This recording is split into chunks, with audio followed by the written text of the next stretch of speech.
우리 함께 말씀 읽도록 하겠습니다. 오직 성령이 너희에게 임하시면 너희가 권능을 받고 예루살렘과 온 유대와 사마리아와 땅 끝까지 이르러 내 증인이 되리라 하시니라. 아멘. 여러분, 왜 오늘 다 이쪽에 몰려 있는 이유가 있습니까? 여기 춥습니까, 이 자리가? 우리 옆에 교우님들과 사랑의 인사 함께 나누겠습니다. 사랑합니다. 우리 사랑합니다. 하트 날리면서 사랑합니다. 여러분들이 다 이 자리에 몰려 있어서, 이 자리에 다 앉아 계셔서 제가 오전 예배에도 이렇게 일어나셔서 서로 이렇게 포옹하면서 인사하라고 했나라고 이게 잠깐 착각을 했어요. 오후 예배 때 할 테니까 여러분 좀 나눠 앉으십시오. 덥지 않아요? 괜찮습니까? 우리가 잘 아는 어린이 동요 중에 앞으로라는 동요가 있습니다. 앞으로. 이 지구는 둥그니까 자꾸 걸어 나가면 온 세상 어린이들 다 만나고 오겠네라는 동요가 있어요. 여러분, 이 동요의 가사를 잘 음미해 보면 지구가 둥글기 때문에 계속 걸어 나가는 겁니다. 그러면 모든 전 세계 아이들을 다 만나고 오는 거예요. 그런데 다시 제자리로 회귀한다라는 거예요. 그러니까 우리가 서 있는 자리로 돌아온다라는 것이 이 동요 가사의 내용이죠. 여러분, 오늘 우리가 함께 나눌 말씀은 복음 지역을 물들이다라는 주제인데 이제 7번째 시간이지 않습니까? 여러분에게 있어서 선교는 어떻습니까? 여러분에게 선교의 사고는 어떠세요? 우리는 보통 선교라고 이야기를 하면 아프리카나 동남아시아, 상대적으로 우리나라 GDP보다 낮은 국가에 가서 복음을 전하는 것이 선교라고 생각을 해요. 그러니까 우리가 있는 자리보다는 바다를 건너든지 또는 좀 멀리 있는 비행기를 타고 가야지만 그것이 선교지라고 생각할 때가 있습니다. 그런데 동요의 가사처럼 지구는 둥글기 때문에 자꾸 걸어 나가다 보면 다시 원점으로 오게 되는 거예요. 그렇다면 우리가 서 있는 바로 이 자리가 선교의 시작점인 동시에 마지막 점이라는 거예요. 그러니까 우리가 서 있는 이 자리에서부터 선교가 시작된다라고 말할 수 있는 것이죠. 오늘 우리가 함께 읽었던 말씀은 여러분들 귀에 딱지가 안 치도록 들은 말씀입니다. 뿐만 아니라 여러분들이 성경을 찾아보지 아니하여도 이미 암송하고 있는 말씀이에요. 그런데 중요한 것은 우리가 그렇다면 이 말씀대로 살아가느냐라는 것이죠. 내가 말씀을 암송하고 있고 너무나 잘 아는 말씀이지만 우리가 정말 성령을 받고 온 유대와 예루살렘과 사마리아와 땅끝까지 이르러 증인된 삶의 모양을 가지고 살아가느냐가 오늘 하나님께서 우리에게 하시는 말씀이죠. 너 그렇게 살아가니? 너 말씀 암송 잘하고 너 말씀 잘 알고 있지만 그 말씀대로 살아가고 있느냐라고 오늘 우리에게 물어보고 계시는 거예요. 그래서 우리가 복음으로 충만해졌다면 이제 우리가 복음을 가지고 유대와 예루살렘과 사마리아와 땅끝까지 모든 복음을 흘려보내서 그 지역들을 복음을 물들여야 되는데요. 오늘은 특별히 우리의 예루살렘, 우리의 지역이 어디인가 함께 살펴보면서 그 지역을 물들이고 나가기를 바랍니다.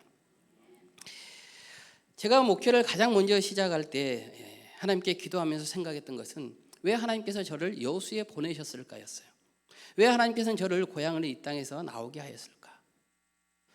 여러분, 사람은 태어나면 한양으로 보내고 말은 제주도로 보내라고 했습니다. 한양을 가야 될 터인데 또 많은 기회가 있었음에도 불구하고 나는 왜 끊임없이 여수에 머물렀을까? 과연 하나님께서 내게 원하신 것은 무엇일까? 오랜 시간을 두고 기도하면서 제 마음속에 이런 감동이 오는 거예요. 예수님도 갈릴리 그 촌동네에 나지 아니하였느냐? 그냥 우리의 장수가 중요한 것이 아니고 내가 진실로 하나님의 그 마음을 가지고 있는가? 내가 하나님으로부터 사명을 받았는가? 이것이 더 중요하게 내게 다가온 거예요. 그러면서 그때 기도합니다. 그러면 하나님, 제가 여수의 빚진 자로서 제 모든 것을 하나님의 그 사명을 가지고 여수를 위해 헌신하겠습니다. 실제로 저는 여수에게 어떤 여수시 우리 지역에서 혜택을 받은 것이 하나도 없어요.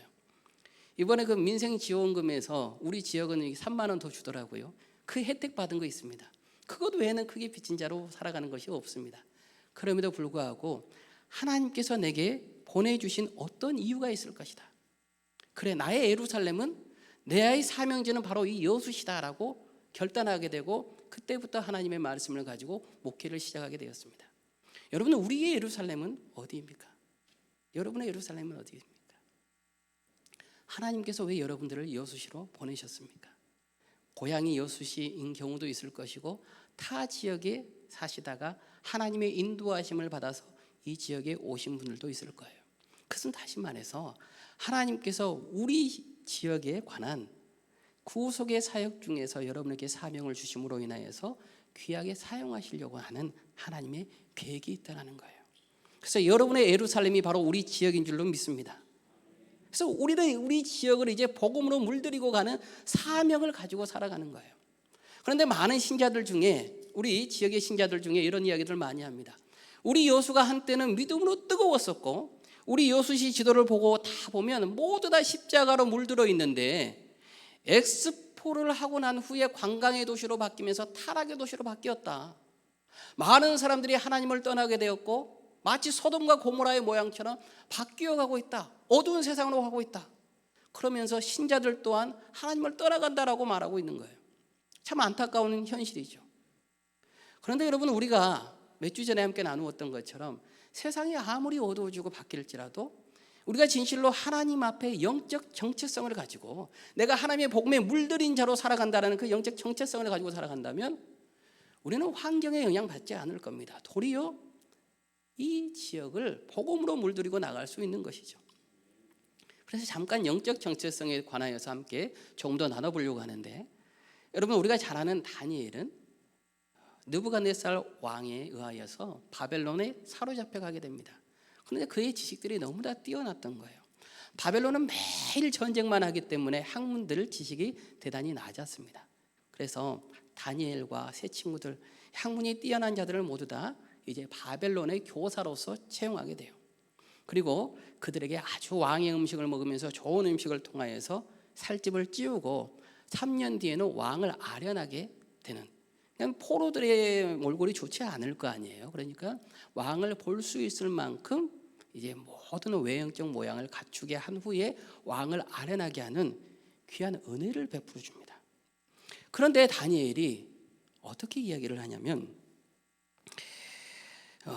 다니엘서 1장 5절을 보시면 또 왕이 지정하여 그들에게 왕의 음식과 그가 마시는 포도주에서 날마다 쓸 것을 주어 3년을 기르게 하였으니 그 후에 그들은 왕 앞에 서게 될 것이더라. 다니엘서 1장 8절을 보시면 다니엘은 뜻을 정하여 왕의 음식과 그가 마시는 포도주로 자기를 더럽히지 아니하리라 하고 자기를 더럽히지 아니하도록 환관장에게 구하니, 다니엘이 뜻을 정하여서 왕의 음식을 먹지 않겠습니다. 뜻을 정하였다라고 말을 합니다.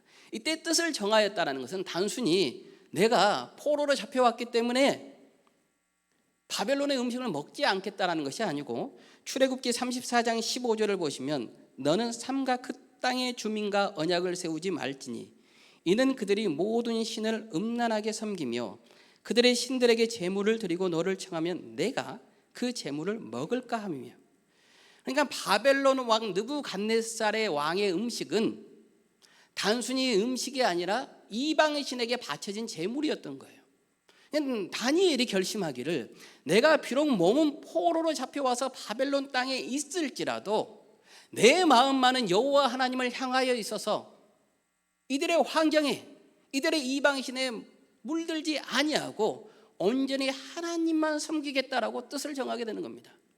그리고 환관장에게 구하여서 그가 채소를 먹음에도 불구하고 용모가 고기를 먹은 다른 어떤 이들보다 더욱더 아름답고 밝게 빛났다라고 성경은 말씀해 주고 있습니다.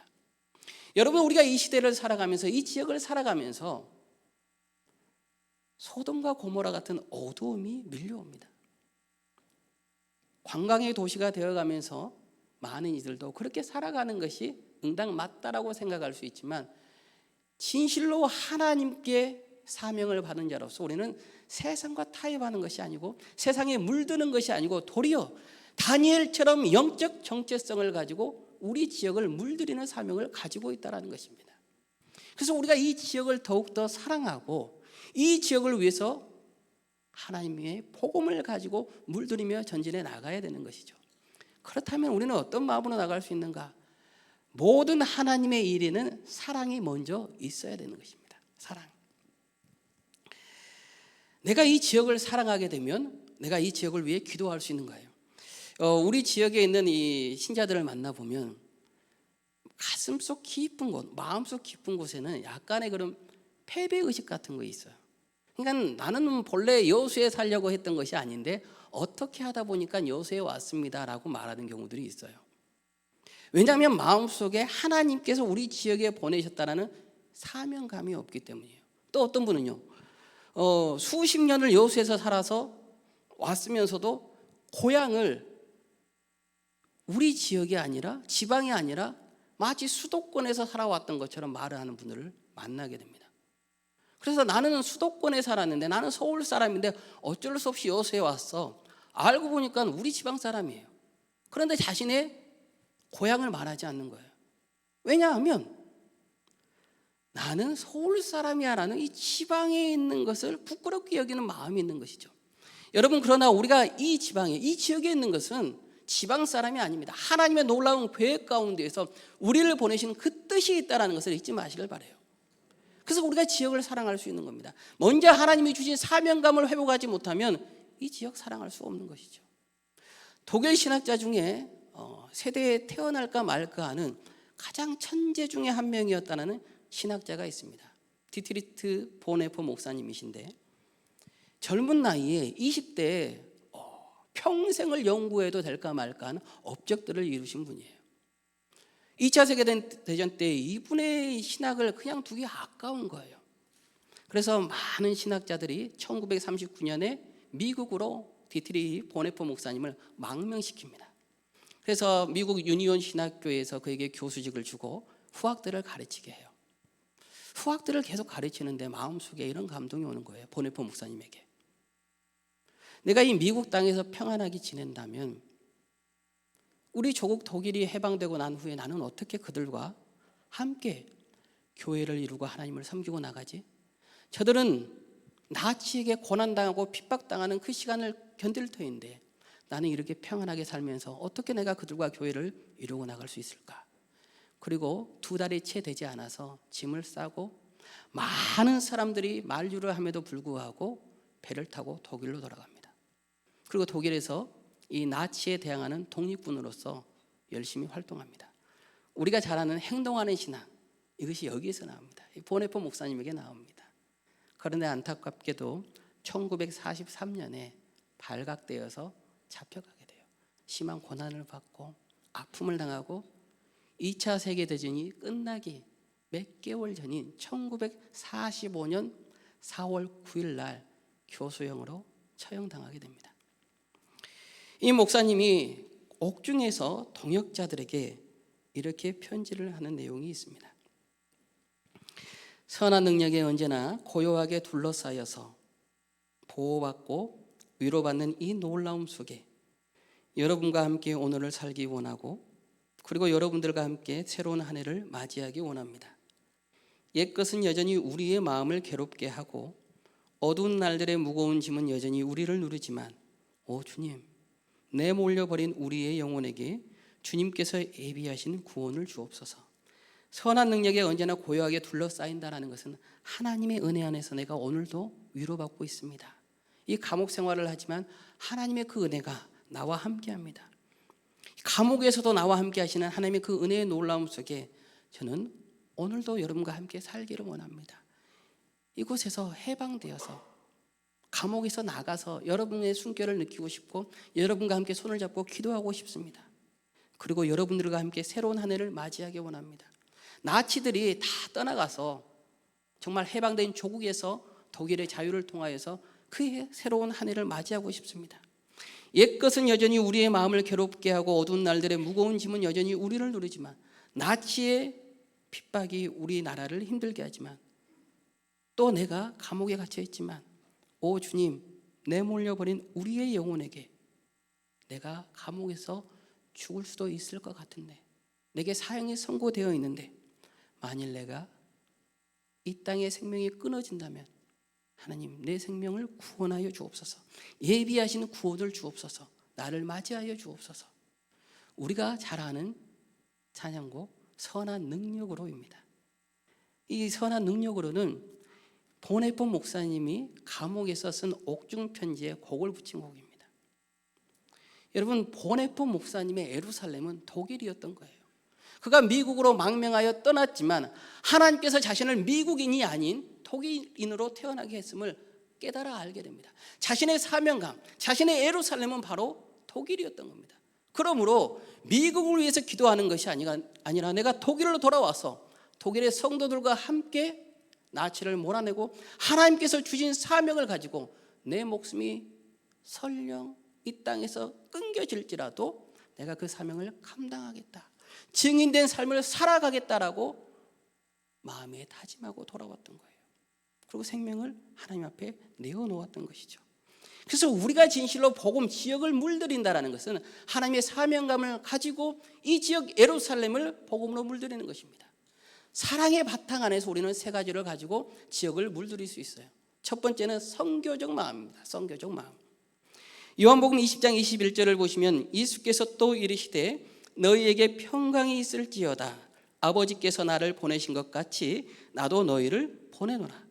아버지께서 나를 이 땅에 보내신 것 같이 나도 너희를 이 지역에 보낸다. 예루살렘에 보낸다. 너희의 사명지는, 너희가 책임지고 모든 것을 감당해야 될 복음의 전초 기지는 바로 너희가 있는 이 지역이다, 여수시다라고 말씀해 주고 계시는 것이죠. 그래서 우리의 삶 전체가 선교지라는 마음을 가질 때 우리는 하나님의 복음으로 이 지역을 물들일 수 있는 거예요. 나만 복음으로 물들이는 것이 아니라 내 직장과 가정과 일터 모든 것이 물들이는 거예요. 그렇게 보면 여러분, 교회는 단순히 예배만을 드리는 장소가 아니죠. 복음으로 물들어 있는 사람들이 모이는 장소가 아니라 이 지역을, 우리 지역 여수를 복음으로 바꾸려고 하는 천국의 전초기지라는 것이에요. 이것을 잊지 말고 나가시기를 바랍니다. 제가 청년부를 지도하던 때에 80%가 CCC, 그러니까 대학생 선교회 학생들이었어요. 이 학생들은 방학이 되면 선교를 떠납니다. 그래서 한 친구가 3월, 4월, 5월, 6월 매일 기도로 준비하고 또한 바쁜 학업 생활을 쪼개서 아르바이트를 하면서 이 선교비를 모두 다 모았단 말이에요. 선교를 한 2주일 정도 앞두고 있는데 이 친구가 이 다리 한쪽이 골절되었습니다. 목발을 짚게 된 거예요. 선교를 가지 못하게 된 거예요. 그래서 낙담되어서 하루는 저에게 이렇게 푸념을 섞인 말을 하는 겁니다. 3월부터 기도로 준비하였고 누구에게도 도움받지 않고 정말로 기도 편지만 가지고 하나님께 아르바이트해 가면서 그 선교지를 위해 기도했는데 왜 하나님께서는 나의 선교를 막는 걸까요? 하나님은 내가 무슨 잘못을 했기에 이렇게 나를 골절을 시키고 선교지를 가지 못하게 할까요? 그때 제가 그 친구를 같이 앉혀놓고 이런 이야기를 했어요. 선교가 뭐니? 네, 선교는 하나님의 복음을 들고 하나님의 복음을 받지 못한 오주로 나가서 말씀을 전하는 겁니다. 막 선교에 대한 막 비전을 이야기하는 겁니다. 제가 그때 여러분께 함께 처음에 나누었던 말씀, 야, 지구는 둥글단다. 돌고 돌고 돌면 다시 돌아온단다. 아이가, 이 친구가 눈을 멀뚱멀뚱하게 뜨고 있는 거예요. 진정한 선교지는 비행기를 타고 가지 아니하여도, 배를 타고 가지 아니하여도 바로 하나님의 말씀을 가지고 있는 이 자리가 삶의 선교지이다. 교회를 먼저 둘러보아라. 우리 교회에 정말 너와 같은 그 뜨거운 열정을 품고 가는 사람들이 몇 명이나 되겠느냐. 너의 그 열정을 지체들에게 나눠줘라. 바로 우리 교회에서부터 너의 선교의 열정을 선포하는 것이 너의 사명일 수 있다. 이 친구가 그렇게 마음의 감동을 받지 못하는 것 같아요. 마음의 위로가 되지 않는 것 같아요. 그러더니 일주일이 지나고 이 친구가 와서 제게 이야기하는 거예요. 어떻게 하면 좋을까요? 너가 알아서 결정해라. 그리고 그 친구가 이제 비행기를 타고 가기로 했기 때문에 수수료를 뺀 모든 이 경비를 다 나눕니다. 그래서 여름 사역에 모두 다 찬조를 하는 거예요. 그리고 미취학부, 취학부, 주일학교, 중부, 중등부, 고등부, 대학부, 청년부에 이르기까지 여름 사역에 모두 다 참여합니다. 다리가 골절되었기 때문에 무거운 짐은 질 수 없지만 기도할 때 함께 기도해 주고요. 찬양할 때 함께 찬양해 주고요. 반응할 때 와 소리 질러 주고요. 그의 그 친구 한 명으로 여름 사역에 너무나 풍성하게 된 거예요. 그러면서 그 친구가 그렇게 고백하는 거예요. 하나님이 내게 원하는 것은 비행기를 타고 나가는 선교지가 아니라 바로 내가 서 있는 곳, 내가 섬기는 교회 안에서부터 시작하는 것이 하나님의 뜻이었음을 내가 발견하게 되었어요. 그것에서 멈추었으면 좋았을 텐데, 전도사님 저 이제 신학교 갈래요. 제가 그것은 더욱더 기도해보고 다음에 하거라 라고 이야기했어요. 여러분, 우리의 선교지는 바로 하나님께서 맡겨주신 그 선교지는 꼭 비행기를 타고 나가는 것이 아닙니다. 배를 타고 나가야 되는 것만이 아닙니다. 우리가 진실로 하나님의 복음으로 내가 서 있는 이 자리에서부터 복음을 물들이겠다는 그 선교적 마음을 가지고 나갈 때 진정한 선교, 복음으로 물들여진다는 거예요. 그리고 우리가 이 지역을 물들인다는 것은 하나님, 내가 있는 서 있는 이 자리에서부터 시작하겠습니다.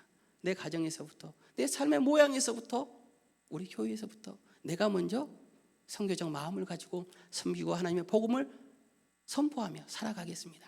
다짐하는 거예요. 그래서 우리 마음속에 진정한 선교적 마음을 갖고 나가는 우리 모두가 되시기를 바라고 축복하겠습니다. 두 번째는 기도함으로죠. 하나님의 모든 일은 우리가 기도로 시작해야 되지 않습니까? 요한복음 15장 5절을 보시면 나는 포도나무요 너희는 가지라.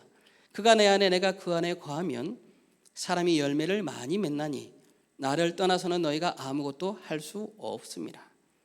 포도나무요 너희는 가지라. 여러분, 우리는 하나님께 붙어있는, 예수님께 붙어있는 가지이기 때문에 모든 일 앞에 기도로 나아갈 수밖에 없습니다.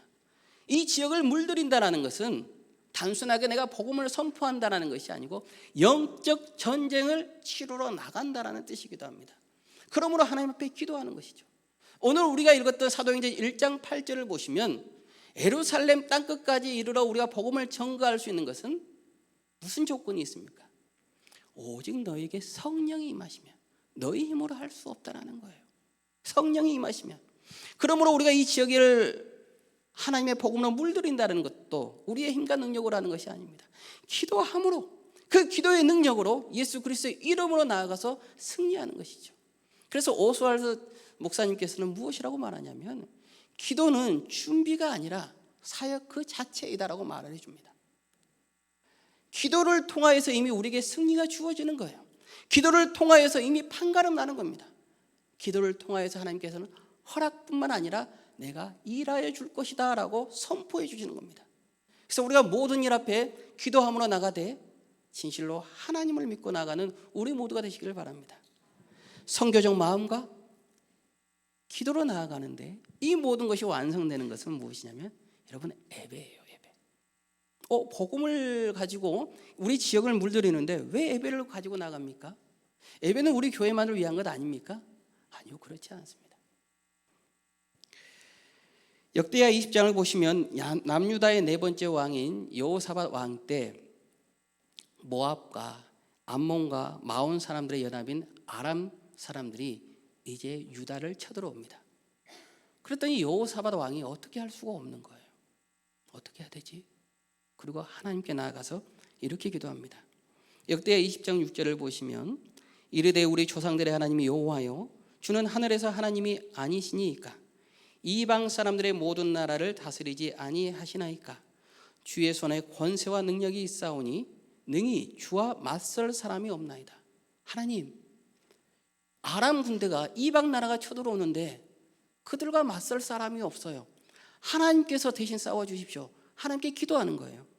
그랬더니 역대하 20장 15절을 보시면 야하시엘이 이르되 온 유다와 예루살렘 주민과 여호사밧 왕이여 들을지어다.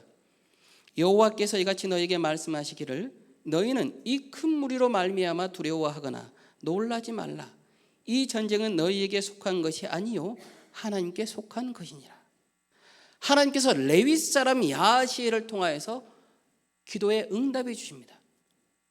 무엇이라고 말씀해 주십니까? 두려워하지 말라. 이 전쟁은 너희에게 속한 것이 아니고 나에게 속한 것이므로 내가 싸워주겠다. 승리를 너희에게 안겨주겠다라고 선포해 주신다고요.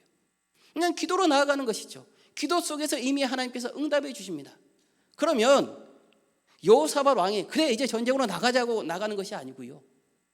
여호사밧 왕이 그것에 멈추지 않고 역대하 20장 21절에서부터 22절을 보시면 이렇게 합니다.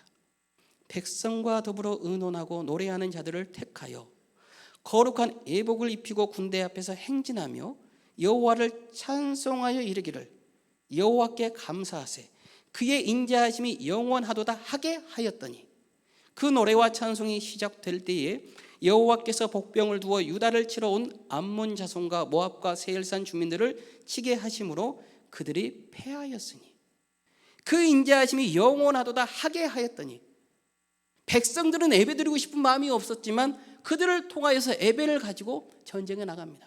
앞에서 여러분 군사들 앞에서 예배드리게 합니다. 그럴 때 하나님께서 역사하신다라는 거예요. 여러분 우리가 이 지역을 복음화로 만든다는 것, 우리가 복음으로 물들인다라는 것은 예배를 통하여서 모든 것이 가능하다라는 거예요. 선교적 마음과 기도와 예배를 통하여 나아갈 때 여러분 우리의 지역이 복음으로 물들 줄로 믿습니다. 그래서 지역을 복음으로 물드는 최선의 길은 교회이고 예배예요. 우리 교회가 예배를 통하여서 하나님의 모습을 이 지역들에게 보여줘야 되는 거예요. 우리들이 예배를 통하여서 하나님의 살아계심을 믿지 아니하는 자들에게 또는 하나님을 믿었지만 세상을 사랑하고 떠난 그들에게 다시 한번 보여주면서 돌아올 수 있도록 우리의 모습을 보여주어야 되는 거예요. 하나님 나라를 우리가 진실로 보여줄 때 그들이 돌아오게 되고 그들이 복음으로 물들어가는 것입니다. 그래서 여러분 이 지역을 바꾼다는 것은 영적 기류를 바꾸는 것입니다. 영적 싸움입니다. 그래서 기도로 나아가야 되는 것이고 예배를 통하여서 승리할 수 있는 것이죠. 오늘도 지금 비가 정말 많이 내리고 있습니다만은 이번 여름은 참 어려워요. 여름이 다가오기 전에는 장마로 오랜 시간 장마로 힘들 것이다 라고 말했는데 이 쨍쨍한 여름날이 계속되거든요. 보통 여름이면 한 달 반짝 덥지 않습니까?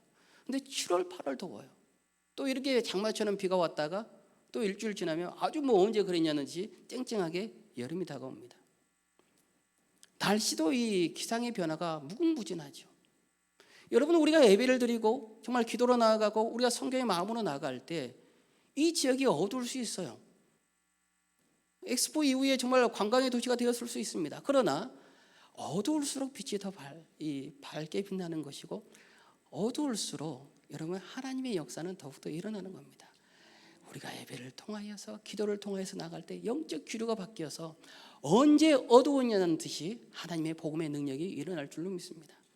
그래서 하나님께서 이 어두운 세상에 또 더 타락해져 가는 우리 지역에 우리를 하나님의 귀한 사람으로 세우신 것은 하나님의 뜻이 있고 하나님께서 예배와 기도로 승리하라는 오늘 우리에게 주시는 말씀인 줄로 믿고 그 말씀을 가지고 나가는 우리 모두가 되시기를 바랍니다. 바울과 실라가 빌립보에서 전도를 하는 중에 귀신 들린 여종을 만나게 됩니다. 그리고 그 여종을 치유해줘요. 그랬더니 그 여종의 주인이 바울과 실라를 고발합니다. 그동안 많은 돈을 벌어들였는데 이제 돈을 벌어들이지 못하게 되는 거예요. 그래서 바울과 실라를 고발하자 그 주인으로부터 많은 뇌물을 받았던 관원들이 바울과 실라를 엄청나게 때립니다. 그리고 발에 쇠고랑을 채워서 갑옷 제일 아래 너무나 습하고 이 빛도 비치지 않는 그 어둠 속에 바울과 실라를 가두어 버립니다. 그때 바울과 실라가 왜 하나님께서 내가 복음을 전하는데 이렇게 힘들게 하시는가? 나를 어떻게 이 감옥 속에 집어넣을 수 있는가? 하나님을 향해서 푸념을 내놓지 않습니다. 나 이제 복음 전하지 않을랜다. 나 이 일 안 할래. 라고 하나님을 겁박하지도 않습니다. 도리어 하나님을 찬송합니다. 사도행전 16장 25절에서부터 26절을 보시면 한밤중에 바울과 실라가 기도하고 하나님을 찬송하며 제수들이 듣더라. 이에 갑자기 큰 지진이 나서 옥토가 움직이고 문이 곧 다 열리며 모든 사람의 매인 것이 다 벗어진지라. 그리고 간수가 이제 바울에게 나와서 이야기합니다. 선생이여, 내가 어떻게 해야 되겠나이까? 그때 사도행전 16장 31절에서 이르되 주 예수를 믿으라. 그리하면 너와 네 집이 구원을 받으리라 하고, 여호와 하나님께서 바울과 실라를 감옥에 갇히게 하신 이유는 바로 이 간수와 그 가정을 구원하시기 위한 놀라운 계획이 있으셨다라는 것입니다. 오늘 여호와 하나님께서 우리에게 귀한 사명을 주시고 이 지역에 보내신 이유는 아직도 하나님을 모르는 영혼들을, 하나님을 알았지만 목자 없는 양같이 떠돌아다니는 그들에게 다시 한번 하나님을 알게 하고 복음을 통하여서 물들어가고 주님 전에 돌아오게 하시려고 하는 하나님의 귀한 계획이 있음을 여러분 잊지 마시고 그 사명을 잘 감당하는 우리 모두가 되시기를 주님의 이름으로 축복하고 기도합니다. 이제 우리가 진실로 하나님의 말씀을 갖고 이 어두워져 가는 세상 속에서 사도행전 이사야 60장 1절에서 말씀하셨던 것처럼 일어나라 빛을 발하라 이는 내 빛이 이르렀고 여호와의 영광이 내 위에 임하였음이니라 라는 말씀처럼 우리가 이제 일어나서 빛을 발하고 어두워져 가는 이 지역을 복음으로 물들이며 하나님의 영광을 드높이는데 귀하게 사용되고 또 그 복음의 길을 걸어가는 하나님의 복된 사람들 되시기를 주님의 이름으로 축복하고 기도하겠습니다. 우리 시간 함께 일어나셔서 찬양하겠습니다. 그 선하님의 보혈이 감싸요 그 놀라운 평화를 누리며 나 그대들과 함께 걸어가네 나 그대들과 한 해를 여네. 우리 함께 이 시간 찬양하겠습니다. 그 선한